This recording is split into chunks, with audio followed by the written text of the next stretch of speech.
1964కు ముందు స్వామివారి యొక్క గర్భాలయంలో వర్షాకాలంలో పాదాల దగ్గర నుంచి నీళ్లు పైకి పొంగి వచ్చేది.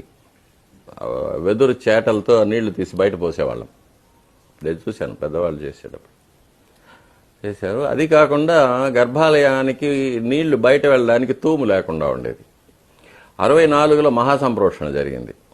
అప్పుడు స్వామివారి యొక్క గర్భాలయం నేలకు రాతి పలకలతో ఏర్పాటు చేశాము.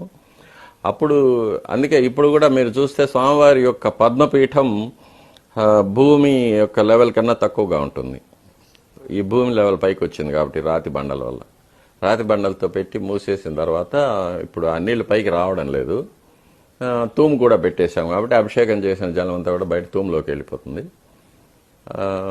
కానీ ఇప్పుడు కూడా స్వామివారి పాదాలపైన చెవి పెట్టి వింటే లోపల నీళ్లు పారే శబ్దం వినిపిస్తుంది.